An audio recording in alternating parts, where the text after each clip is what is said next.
Ces nanophiles de plastique sont 10 000 fois plus minces que les cheveux.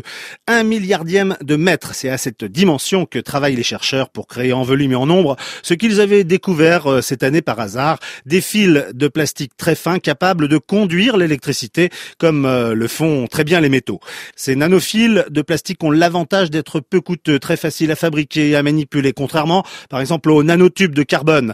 Plus étonnant encore, ce plastique conducteur est composé de polymères organiques qui s'auto-assemblent sous l'influence de la lumière. Les scientifiques ont obtenu ce résultat en expérimentant un processus utilisé par la photocopie industrielle. Ils avaient alors observé que sous l'impulsion de flashs lumineux, les nouvelles molécules de synthèse formaient spontanément des structures en s'empilant de manière régulière et donnaient un agglomérat de fibres. Ils ont ensuite relié des microcircuits électroniques avec ces fibres et ont constaté qu'ils étaient parfaitement alimentés en électricité.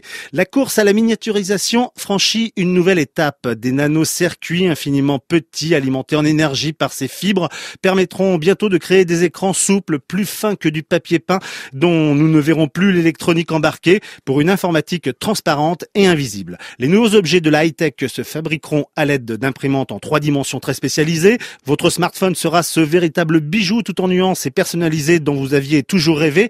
Des ordinateurs invisibles et intégrés dans n'importe quel support ou n'importe quel matériau feront leur apparition très discrète.